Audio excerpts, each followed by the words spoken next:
अपनी भाषा है भली, भलो अपनो देश, जो कुछ अपनो है वल्हो, यही राष्ट्र संदेश। और प्रधानमंत्री जी का बहुत बहुत धन्यवाद करना चाहिए, जिन्होंने कि शिक्षा नीति को बदल करके बहुत बदलाव लाने का प्रयास किया है। मैं कुछ लद्दाख के बारे में भी कहना चाहूँगा।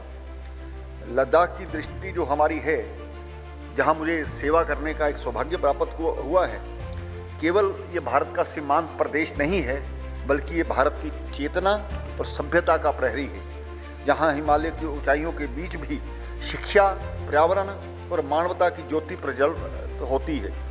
माननीय श्री प्रधानमंत्री नरेंद्र मोदी जी विकसित भारत 2047 के संकल्प और सबका साथ, सबका विकास, सबका विश्वास और सबका प्रयास का जो मंत्र है, उससे प्रेरित होकर लद्दाख प्रशासन ने शिक्षा को अपनी विकास यात्रा के केंद्रीय स्तंभ के रूप में स्थापित किया है। प्रधानमंत्री जी की जो नई शिक्षा नीति है, digital India, skill India, PM Shri विद्यालय योजना ने लद्दाख की शिक्षा प्रणाली को एक नई ऊर्जा प्रदान की है।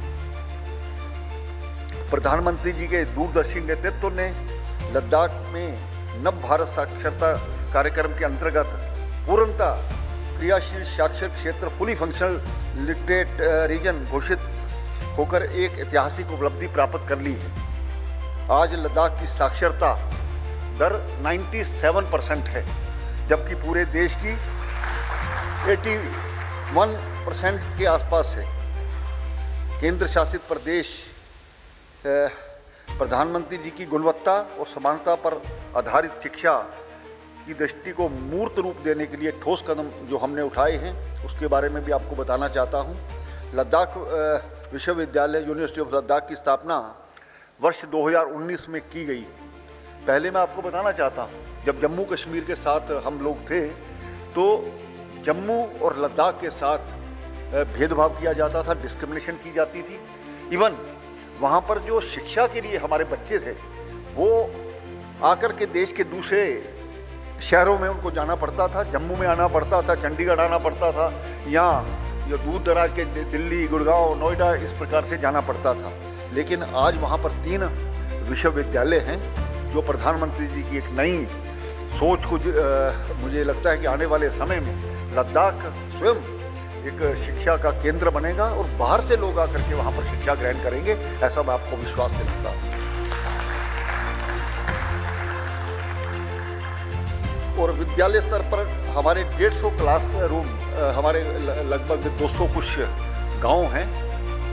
और लद्दाख के लिए बताना चाहता हूं कि दूर दराज का इलाका होने के कारण से हमारे 7 जो स्टूडेंट्स हैं, उन पर एक टीचर है। मैं कुल मिलाकर के हर व्यक्ति को, हर बच्चे को वहाँ पर शिक्षा मिले, सरकार का इसकी तरफ से पूरा प्रयास है।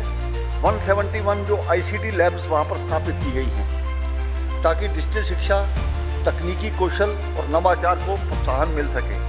प्रधानमंत्री जी की जो पीएम श्री योजना के अंतर्गत 36 आधुनिक मॉडल स्कूलों के लिए ये सारा ढांचा सेटअप किया गया है, जिसके माध्यम से शिक्षा के ढांचे और में अभूतपूर्व सुधार हो रहा है। लद्दाख की जो मैंने पहले कहा है कि प्यूपिल टू टीचर रेशो जो है, राष्ट्रीय औसत से कहीं बेहतर है, जिससे हर विद्यार्थी को व्यक्तिगत ध्यान और उत्कृष्ट शिक्षा वातावरण प्राप्त हो रहा है। इन पहलों के माध्यम से लद्दाख प्रशासन यह सुनिश्चित कर रहा है कि चाहे बच्चा नुब्रा की घाटी में हो या चांगथांग जैसे दूर दराज के गांव में, उसे समान गुणवत्ता शिक्षा, डिजिटल संसाधन और आधुनिक शिक्षण अवसर प्राप्त हों।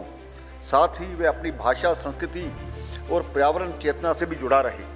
बहुत कुछ लद्दाख में इस प्रकार की हमने मापदंड ये स्थापित किए हैं, जिससे पूरा देश सीख सकता है।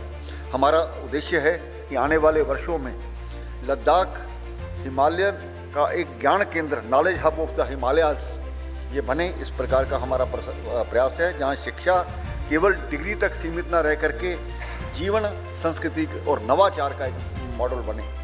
मुझे आशा ही नहीं, पूर्ण विश्वास है कि आने वाले समय में जिस शिक्षा नीति को हम आगे बढ़ाना चाहते हैं, जो हमारा इतिहास है, जो हमारी सोच है, विद्या भारती पूरी तरह से उस पर काम कर रही है। और वो समय दूर नहीं जब फिर से जब मैं कई बार सोचता हूँ, पिछले 30-35 वर्ष, क्योंकि मैं जम्मू कश्मीर का रहने वाला हूँ, तो वहाँ पर एक मानसिकता इस प्रकार की थी, जो बच्चा पैदा होता था वो यही सीखता था, हम क्या चाहते हैं, आज़ादी। वही मानसिकता को खत्म करने के लिए एक प्रयास किया गया। जब आदमी में इच्छा शक्ति रहती है, आदमी में विल पावर रहती है, तो चीजें बदलती हैं। आज वो पत्थरबाजी वहां पर नहीं है जम्मू कश्मीर में। आज वो जम्मू कश्मीर में हम क्या चाहते हैं, आज़ादी, वो नहीं है। आज वो जो मिलिटेंट्स के जनाजे में लाखों की तादाद में लोग चल पड़ते थे, आज वो नहीं है। आज पाकिस्तान वाली हुर्रियत की सोच को जो नष्ट किया गया है, और आने वाले समय में देश की एकता और अखंडता को जिस प्रकार से कुछ लोग जो बर्बाद करना चाहते हैं, उनकी सोच को किसी तरह से भी दबाना पड़े, मुझे लगता है कि उसमें कोई इतराई नहीं होना चाहिए। अभी हाल ही में लद्दाख में भी इस प्रकार की आवाज़ उठी थी। हमें वो स्टेट है हिमालय, जो हमारा लद्दाख, वहाँ पर पाकिस्तान का बॉर्डर है, वहाँ पर चाइना का बॉर्डर है, और कुछ लोग कहीं से सीख करके वो भारत की एकता को और अखंडता को चैलेंज करेंगे, वो बर्दाश्त नहीं किया जा सकता। तो मुझे लगता है कि सबसे पहले देश हमारा सर्वोपरि है, देश है तो हम हैं।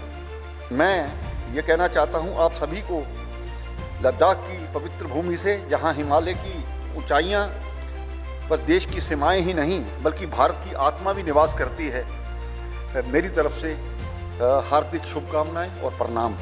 कलम देश की बड़ी शक्ति है, भाव जगाने वाली, दिल ही नहीं दिमागों में भी आग लगाने वाली। इसलिए वो कलम रुकनी नहीं चाहिए, और सच की कलम चलती रहे। इसके लिए मैं विद्या भारती के जो प्रयास है उसको सलाम करता हूँ।